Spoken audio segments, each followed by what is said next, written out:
कॉलेजमध्ये असताना रोहिणीचे एका समीर नावाच्या मुलावर प्रेम होते. तोही तिच्यावर खूप प्रेम करत होता. कॉलेज पूर्ण झाल्यानंतर त्यालाही चांगला जॉब लागला आणि रोहिणी देखील एका कंपनीमध्ये अकाउंटंट म्हणून नोकरीला लागली.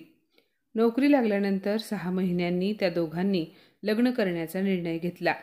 पण जेव्हा त्या दोघांबद्दल रोहिणीच्या घरी समजले तेव्हा जात वेगळी असल्याकारणाने रोहिणीच्या वडिलांनी त्यांच्या लग्नाला विरोध केला. पण तरीही रोहिणीचे समीरवर जीवापाड प्रेम असल्यामुळे तिने घरच्यांचा विरोध पत्करून समीरबरोबर लग्न केले. समीरला आईबाबा नव्हते, त्यामुळे त्याचा सांभाळ त्याच्या आत्याने केला होता. दोघांचे लग्न समीरच्या आत्या आणि मामाने लावून दिले. लग्न झाल्यानंतर काही दिवस ते दोघे आत्याकडे राहिले आणि त्यानंतर पुण्याला जायला निघाले. निघताना आत्या आणि मामाने त्या दोघांना भरभरून आशीर्वाद दिले. पुण्यात आल्यानंतर एका 1 BHK फ्लॅटमध्ये ते दोघे भाड्याने राहायला लागले. साता जन्माची गाठ बांधली गेली होती. त्या दोघांना आकाश ठेंगणे वाटू लागले. दोघेही जॉब करत असल्यामुळे त्यांच्याकडे थोडेफार पैसे जमा होते. समीरपेक्षा रोहिणीकडे बँक बॅलन्स कमी होता. पण तुझे माझे असे त्या दोघांनाही वाटत नव्हते. जे होते ते त्या दोघांचेच होते. मग असे काय झाले? एकरूपता काय असते ते साऱ्याच नवीन जोडप्यांना याच काळात जाणवते. 2 शरीर, 1 आत्मा अशीच अनुभूती. वेगळेपणा, वेगवेगळे असे काही भासत नाही. पण म्हणतात ना, नव्याचे 9 दिवस. हे खरे बऱ्याचदा प्रत्ययास येते.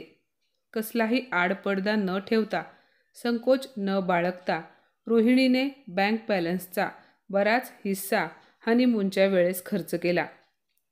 कसलीही शंका तिच्या मनात आलीच नाही, कारण सुखक्षणांनी मनात, विचारात आणि सभोवताली इतकी गर्दी केली होती की विघ्नसंतोषी विचार घुसायला हवा जाण्याइतकीही जागा मिळत नसावी. हनीमूनहून परतल्यानंतर दोघांनीही जॉब जॉईन केला. दिवसांमागून दिवस, आठवडे, महिने पालटले. पण सर्व व्यवस्थित चालू असताना एक दिवस समीर ऑफिसमध्ये बसला असताना त्याच्या एका मित्राने समीरच्या हातात त्याच्या मुलाच्या बारशाची निमंत्रण पत्रिका ठेवली आणि आवर्जून रोहिणीसोबत बारशाला येण्याचा आग्रह केला.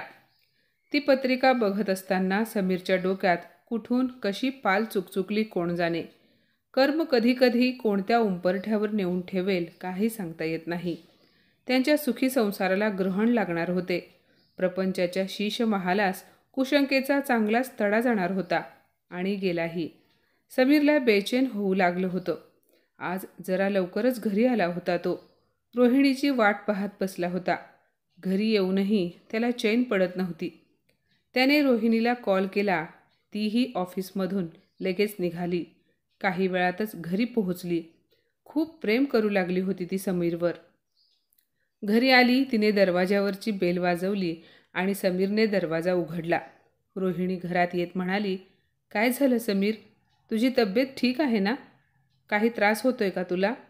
तेव्हा समीर म्हणाला, काही नाही, जरा असंच. तो काहीसा नाराज दिसत होता. रोहिणीने पर्स बाजूला ठेवली आणि ती समीरच्या शेजारी येऊन बसली. त्याचा हात आपल्या हातात घेऊन ती समीरकडे गोड स्मितहास्य करून म्हणाली, समीर, मला नाही सांगणार तर मग कोणाला सांगणार? बोल ना, काय झाले? तेव्हा समीर सर्व बळ एकवटून म्हणाला, किती महिने झाले रोहिणी आपल्या लग्नाला, पण अजून. तो पुढे काही बोलणार तेवढ्यात रोहिणी म्हणाली, अजून काय समीर? तो अडकतच म्हणाला, अजून म्हणजे तू आई कधी होणार? रोहिणी म्हणाली, इतकंच? मग एवढे टेन्शन का घेतोयस?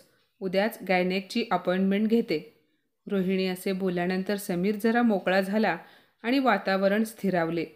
दुसऱ्या दिवशी रोहिणी डॉक्टरांना भेटते. काही चेकअपनंतर डॉक्टर तिला 2 दिवसांनी पुन्हा येण्यास सांगतात. ठरल्याप्रमाणे 2 दिवसांनी रोहिणी डॉक्टरांना भेटते आणि तिथे तिला समजते की तिच्यामध्ये काहीच प्रॉब्लेम नाही. पण ती प्रचंड टेन्शनमध्ये येते, कारण जर प्रॉब्लेम तिच्यात नव्हता तर समीरमध्ये असणार होता. सुखी संसाराची घडी आता विस्कटणार होती, अस्ताव्यस्त होणार होती. काही असले तरी तिला ते मान्य नव्हते. तिने तिथेच निर्णय घेतला की समीरला याच्या उलट सांगायचे. मनात निर्धार करून रोहिणी घरी जाते. आज आनंदाची आणखी एक झुळूक अपेक्षित ठेवून घरी असलेला समीर दार उघडतो. लहान मुलाप्रमाणे रोहिणीला दोन्ही हातात उचलून घेतो. उतावीळ असूनही दाखवत नाही आणि हळुवारपणे रोहिणीला सोप्यावर बसवत तो म्हणतो, रोहिणी, रिपोर्ट काय आला? रोहिणी समीरच्या चेहऱ्याकडे एकटक बघत म्हणते, समीर, अरे मी कधीच आई होऊ शकणार नाही. रोहिणीचे बोलणे ऐकून समीर ताडकन बाजूला होतो आणि रागात एरझाऱ्या घालू लागतो. समीर तावातावाने रोहिणीला म्हणतो, तुला हे आधीपासूनच ठाऊक होते ना? तू मला सांगितले नाहीस, याचा अर्थ तू माझी फसवणूक केली आहेस. का केलंस तू असं? असे प्रश्न विचारतानाच त्याचा रागाचा पारा आणखी वाढत होता आणि रोहिणी फक्त त्याच्याकडे पाहत होती. समीरला शुद्ध उरली नव्हती. बरंच काही बोलून झाल्यावर शेवटी समीर रोहिणीला म्हणतो, आता तुझा काय उपयोग? चल निघ माझ्या घरातून.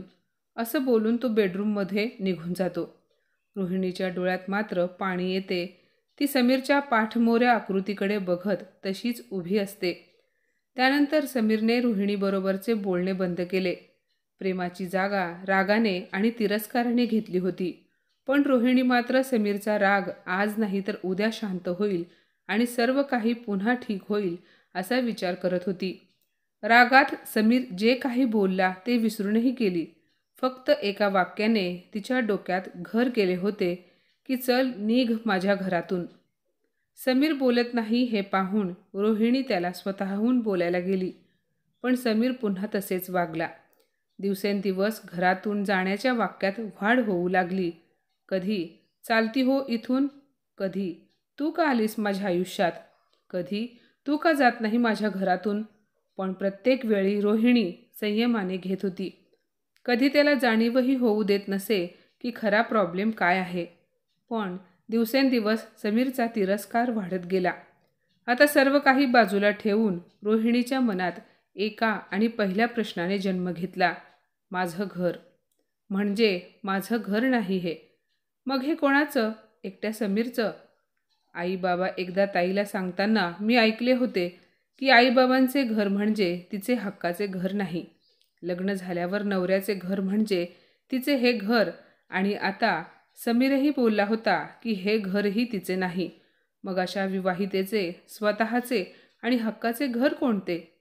समीरकडून होणाऱ्या त्रासाला रोहिणी कंटाळली नाही, कारण तिला सत्यता अवगत होती. एकदा सत्य माहिती असले की माणसाला जास्त त्रास होत नाही. पण या सत्यामुळे रोहिणीला एक गोष्ट समजली होती, ती म्हणजे आत्तापर्यंत कशातही तुझं माझं न करणारा समीर आज माझं घर म्हणून रोहिणीला पर्क करून मोकळा झाला होता.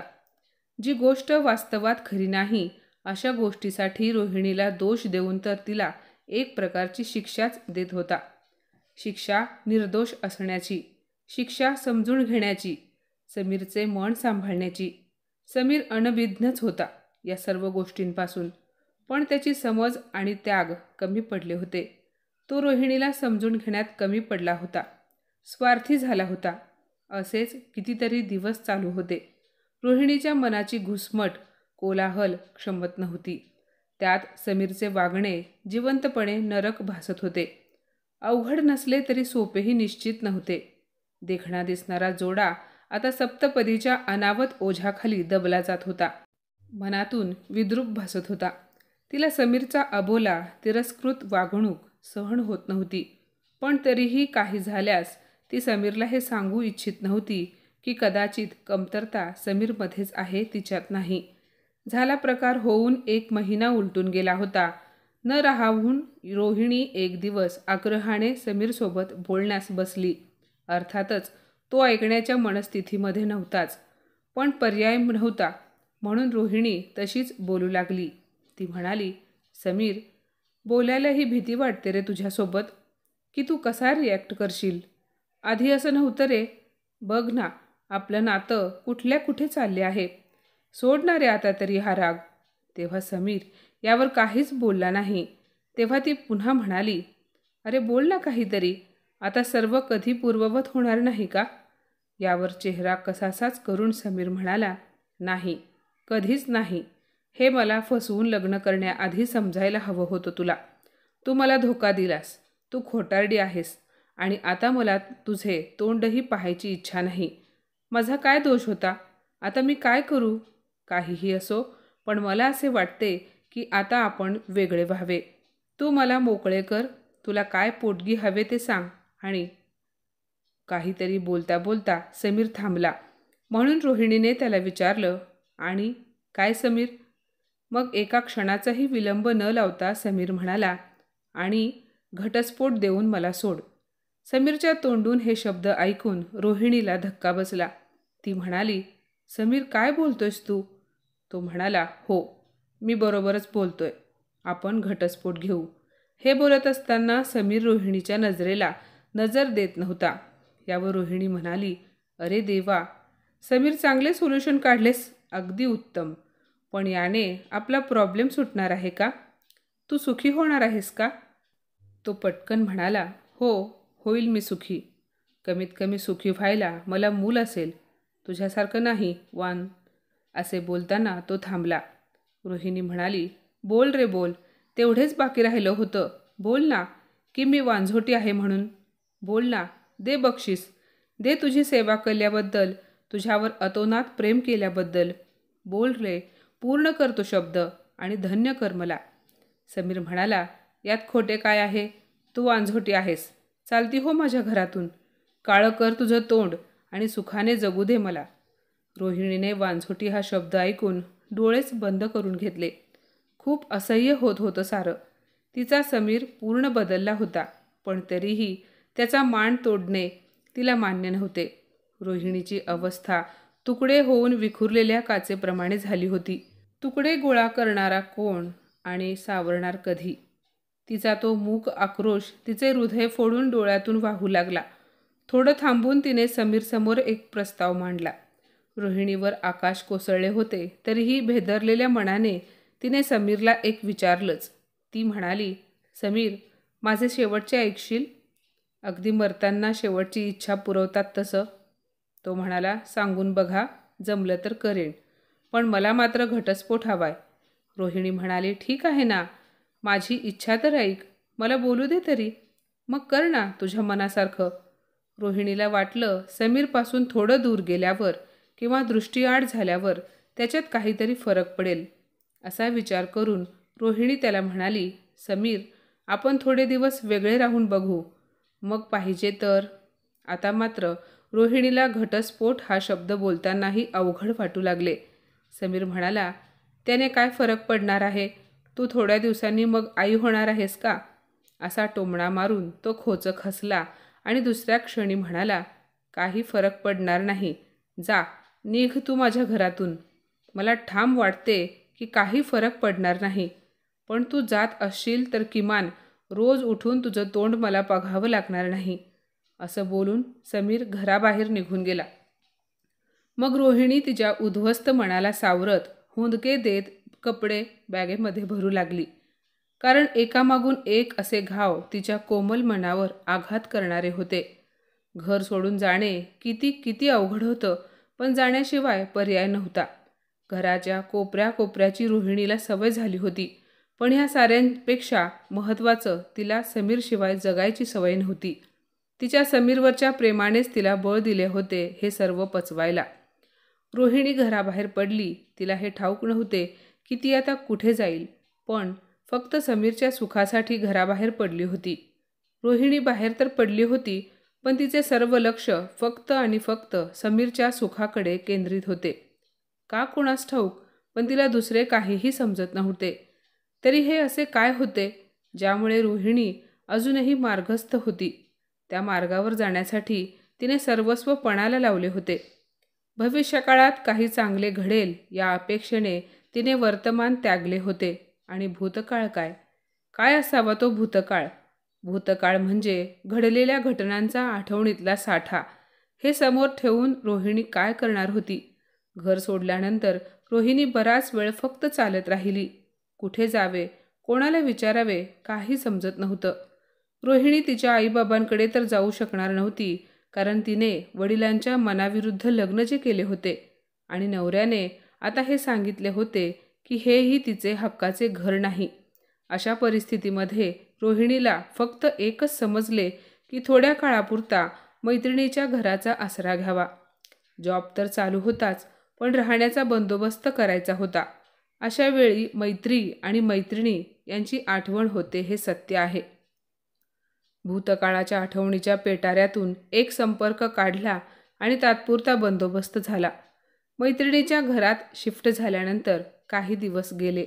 दरम्यान रोहिणीने स्वतःसाठी एका भाड्याच्या घराची व्यवस्था केली होती. एकटीच राहत होती, जणू श्वास आहेत म्हणून जगत होती. अशीच काही महिने 2 वर्षही निघून गेली. अजूनही समीरने तिला एकदाही संपर्क केला नव्हता आणि रोहिणी रोज रोज समीरच्या फोनची वाट बघत होती. त्याच्या बोलावण्याची वाट पाहत होती. इकडे रोहिणी काम आणि घर इतकेच जगत होती. रोहिणीला तिचे काम बघून प्रमोशनही मिळाले होते. बाहेरून होणारा त्रास टाळण्यासाठी रोहिणीने हे बाहेर कोणालाही सांगितले नव्हते की ती समीरपासून वेगळे राहते. नाहीतर एकटी स्त्री राहते म्हणून कारण नसताना जबरदस्तीच्या सहानुभूतीपर नजर रोहिणीच्या अंगावर खेळल्या असत्या आणि तिला ते नको होते. इकडे समीर मात्र व्यक्तिस्वातंत्र्याचा पूर्ण फायदा घेत होता. रोहिणी घर सोडून गेल्यानंतर समीरने वकिलांशी संपर्क केला. घटस्फोटाची पूर्ण तयारी केली. बाहेर जेवणे, जीवाची चंगळ करणे, पब, डिस्को, मोकाट फिरणे असे काही बेछूट जीवन तो जगू लागला. एक दिवस तर अतिरेकच झाला. समीरने पुन्हा मॅट्रिमोनीवर हंटिंग सुरू केली आणि चक्क प्रोफाईलमध्ये अविवाहित असे टाकले. त्याला रोहिणीच्या मनाची, जीवनाची जराही पर्वा उरली नव्हती. त्याने रोहिणीला अगदी जीवनातून वजा केले होते. मॅट्रिमोनीवर त्याला एक मैत्रीण भेटली. अनोळखी ओळख वाढत होती. देखणी होती ही मैत्रीण, त्याच्या वयाला साजेशी. तोही भाळला होता तिच्यावर. लगेच फोन नंबर एक्सचेंज झाले होते. सततचे बोलणे, भेटण्याचे आग्रह होऊ लागले.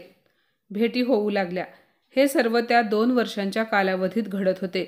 याची कल्पना रोहिणीला होती, कारण तिची मैत्रीण समीरवर लक्ष ठेवून होती आणि समीरची इत्यंभूत माहिती ती रोहिणीला देत होती.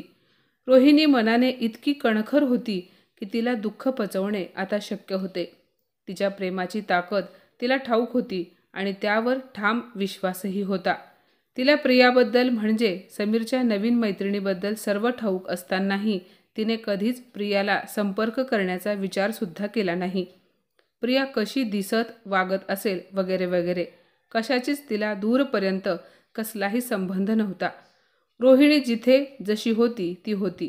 कुठल्या मातीची बनली होती ही रोहिणी? तिला राग, लोभ, स्वार्थ, मत्सर, अपेक्षा काहीच नव्हते. निरपेक्ष प्रेम यालाच म्हणतात. रोहिणी आजच्या युगात एक आदर्श स्त्री होती. नाहीतर एव्हाना प्रिया आणि समीरच्या जीवनात उलथापालथ झाली असती. रोहिणी संयमाने, धीराने आणि पराकोटीच्या आत्मविश्वासाने वागत होती. जणू भविष्यकाळास पदराच्या गाठीत बांधून जगत होती.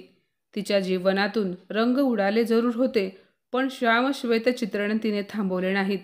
तिच्यातही क्षमता, कला आणि महत्त्वाकांक्षा होती की ती तिच्या जीवनाच्या या अध्यायात रंग भरू शकत होती, कारण तीच होती तिच्या जीवनाची शिल्पकार. समीरच्या जवळपास सर्वच हरकती तिला समजत होत्या. रोहिणीला विचारायला जायची कधीच गरज पडली नाही, पण ती प्रेम आणि सत्य याचीच कास धरून होती. तिला सत्य ठाऊक होते आणि तिचे समीरवर अपार प्रेमही होते. कधीतरी समीरला तिच्या प्रेमाची उणीव भासेल आणि तो तिच्या जीवनात परतेल अशी आशा बाळगून होती. अशातच एके दिवशी रोहिणीच्या मैत्रिणीने एक खबर आणली, समीर आणि प्रिया लग्न करणार आहेत. रोहिणीला यावर विश्वास बसला नाही. तिने ती खबर मस्करीमध्ये घेतली. पण एका सुट्टीच्या रविवारी रोहिणी घरात असताना डोअरबेल वाजली. रोहिणीने दरवाजा उघडला तर दरवाजात चक्क समीर उभा होता. तब्बल 2 वर्षांनंतर. समीरला पाहून रोहिणी थक्क झाली. तिला कशाप्रकारे रिॲक्शन द्यावी हेच समजेना. या आश्चर्याच्या घडीमध्ये ती त्याला आत बोलवायचेही विसरून गेली. तिची ती अवस्था पाहून समीरने स्वतःहून तिला विचारले, मी आत येऊ का? तेव्हा रोहिणी म्हणाली, सॉरी, मी विसरलेच, ये ना, ये. बस, मी तुझ्यासाठी पाणी आणते. तेव्हा समीर म्हणाला, नको. समीरला बसायला सांगितल्यानंतर बराच वेळ काय बोलावं हेच तिला कळत नव्हतं. समोर बसून ती फक्त हाताची बोटे एकमेकात गुंतवत सोडवत होती.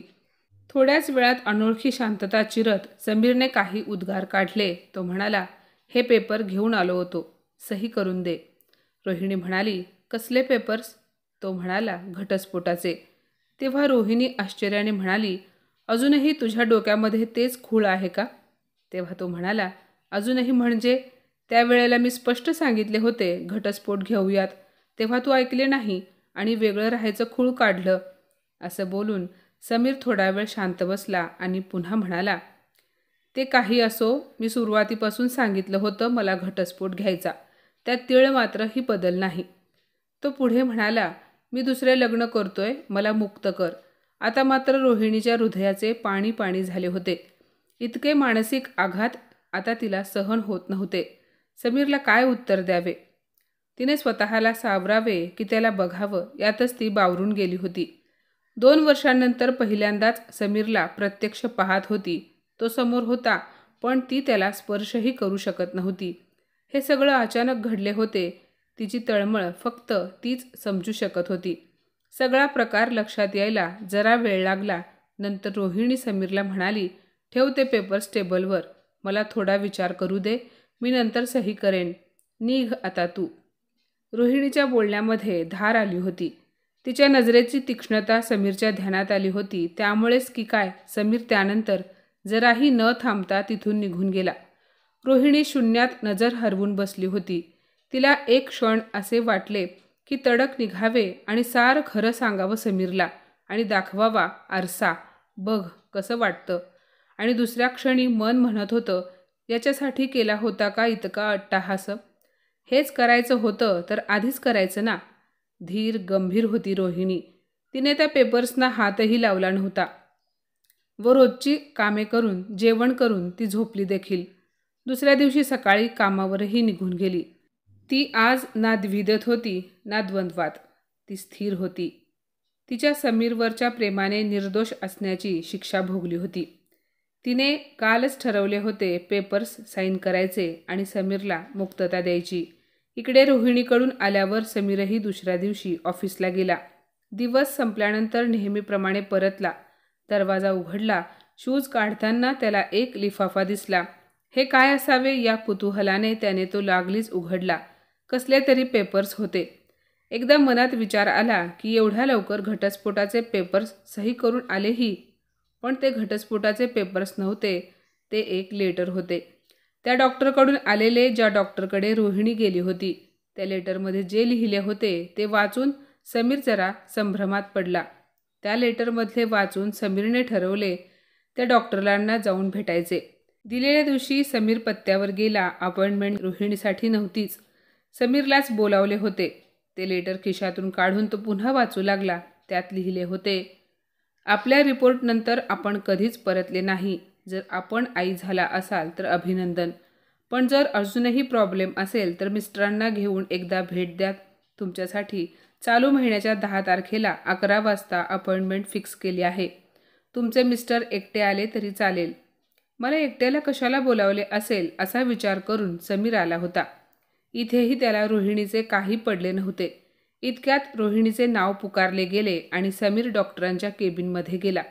डॉक्टर म्हणाले, आपण? समीर म्हणाला, मी ते रोहिणी माझी मिसेस. डॉक्टर म्हणाले, ओ येस, बसा ना. समीर बसला. डॉक्टरांनी रोहिणीचे ते रिपोर्ट फाईलमधून बाहेर काढले, जे रोहिणीने घरीसुद्धा नेले नव्हते, आणि समीरला विचारले की रोहिणी नाही आल्या? तो एक पॉज घेऊन म्हणाला, नाही, ती नाही आली. डॉक्टर म्हणाले, अच्छा, पण तिने तुम्हाला सारं सांगितलं असेल ना? समीर म्हणाला, हो सांगितले ना, पण त्याचा काय संबंध मला इथे बोलवण्याशी? डॉक्टर म्हणाले, संबंध? हो, तिला मी सुचवलं होतं की तुमचे पण चेकिंग करून घ्यायला. तुम्ही ते केले होते का?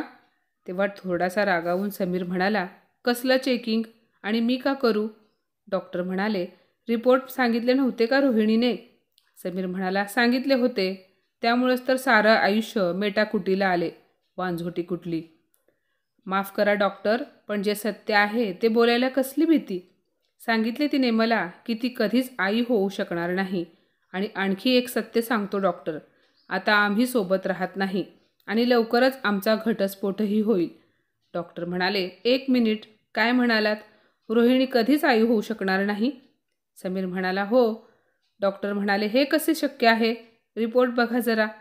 समीरने काहीतरी पुटपुटत रिपोर्ट वाचले तर त्यात असे लिहिले होते की रोहिणीमध्ये काहीच प्रॉब्लेम नव्हता. आश्चर्यचकित होऊन समीरने डॉक्टरांना विचारले, हे तेच रिपोर्ट आहेत का जे रोहिणीने 2 वर्षांपूर्वी काढले होते? डॉक्टर म्हणाले, अहो, तारीख बघा ना. समीरने डेट कन्फर्म केली. 2 वर्षांपूर्वीचीच होती.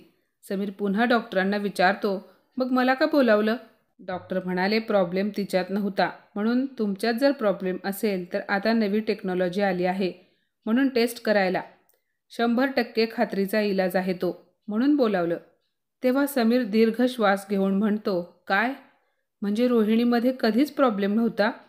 आता समीर पुरता बेचैन झाला होता. उरातली स्पंदनं कानाशी बोलू लागली. एकसारखा स्वतःच्या डोक्यावरून हात फिरवू लागला. त्याला एसीमध्ये सुद्धा घाम येऊ लागला. पिंजऱ्यातल्या जनावरांसारखं त्याचे मन छटपट करू लागले. त्याला सारखं वाटत होतं की आता तिथे थांबणे, तिथे काय, रोहिणीशिवाय कुठेही थांबणे जमणारच नव्हते. तो डॉक्टरांना परत येतो असे बोलून तिथून निघाला. समीर डॉक्टरांच्या क्लिनिकमधून निघाला. गाडीपाशी येऊन थांबला. त्याला स्वतःवर भयंकर राग येत होता, म्हणून की काय त्याने त्याचा पाय त्याच्याच गाडीच्या टायरवर जोरात मारला. ती कळ तेवढी वाटली नाही जेवढी मनातली कळ जाणवत होती. त्यांनी रोहिणीवर केलेल्या अत्याचाराची त्यालाच जाणीव होऊ लागली. टोचून टोचून खाऊ लागली. त्याच्या काळजाला या संपूर्ण प्रकाराचा त्याला भयंकर पश्चाताप होत होता आणि तो जाहीरही करू शकत नव्हता. त्यामुळे त्याची आणखी घुसमट होत होती. नुसता लालबुंद झाला होता. कारच्या बाजूने एरझाऱ्या घालत होता. कसा जाऊ, कुठे जाऊ, कुठल्या तोंडाने जाऊ, काय बोलू, त्याला काही कळत नव्हतं. अशा तळमळतेच बराच वेळ गेला. डोक्यावरचं खांद्यावर ओसरले होते. आता समीर बाजूच्या झाडाखाली 1 मिनिटभर बसला. त्याने त्याचा लालबुंद झालेला चेहरा दोन्ही हातांच्या ओंजळीत लपवला. रडू शकत नव्हता, कारण तो रस्त्यावर होता. त्याचे डोळे लाल झाले होते. अशा अवस्थेमध्ये त्याला फक्त एकच समजले, काहीही असो, रोहिणीचा सामना केलाच पाहिजे. त्याशिवाय गत्यंतर नाही. मला तिच्याकडे गेलेच पाहिजे. चूक माझीच होती. गुन्हा मी केला होता. अपराधी मी होतो रोहिणीचा. आता मला शिक्षा भोगली पाहिजे. जे म्हणेल ते मान्य करेन. मी तिच्यासाठी सर्वस्व पणाला लावेल, पण मला रोहिणीला भेटलेच पाहिजे. तसा तो उठतो, गाडीकडे जातो. गाडी काढून रोहिणीच्या ऑफिसकडे निघतो. तो वेगाने रोहिणीच्या ऑफिसजवळ पोहोचतो. ऑफिसमध्ये जातो. तिथे त्याला समजते रोहिणी हाफ डे घेऊन घरी गेली आहे. कुणाला काही बोलली नाही की काही सांगितलं नाही. तिच्या मैत्रिणीकडून त्याला समजले होते, पण त्यानंतर तिचा मोबाईलही बंद येत होता. आता काय करायचे? समीर रोहिणीच्या ऑफिसमधून निघाला. घरी जाऊन पाहूयात म्हणून थोड्याच वेळात तो रोहिणीच्या घरी पोहोचतो. घरी आल्यानंतर त्याला घराला कुलूप दिसते. तिथे नाही. कुठे शोधू? तिने जीवाचं काही बरं वाईट तर केले नसेल ना, असा विचार करून त्याच्या मनाला टोचत होते. त्याला पश्चाताप होत होता आणि अशा परिस्थितीमध्ये त्याला एकच ध्यास होता, तो म्हणजे तिला भेटण्याचा. कुठल्याही परिस्थितीत लवकरात लवकर जिथे असेल तिथे त्याला रोहिणीला भेटायचे होते. रोहिणी कुठेच दिसली नाही तरीसुद्धा त्याने हार मानली नाही. शक्य तितक्या मित्रमैत्रिणींकडे, त्याच्याच माहितीतल्या, ऑफिसमधल्या सर्वांकडे जाऊन त्याने रोहिणीचा शोध घेण्याचा प्रयत्न केला. त्याला जिथे तिथे शक्य वाटेल तिथे तिथे जाऊन रोहिणीला शोधू लागला. दिवस पालटला. संध्याकाळ झाली. संध्याकाळची रात्र झाली. त्याला जेवण पाणी कशाची शुद्ध राहिली नव्हती. शेवटी काही पर्याय उरला नव्हता, म्हणून तो हताश होऊन त्याच्या घरी परतत होता. कारण की रोहिणी जोपर्यंत स्वतःहून त्याला संपर्क करणार नव्हती तोपर्यंत रोहिणीचे भेटणे अशक्य होते. म्हणून तो घरी परतला. त्याने गाडी पार्क केली. फक्त मोबाईल आणि घराची चावी घेऊन उतरला. पूर्ण हरल्यासारखा. डोळे कमालीचा थकवा दाखवत होते.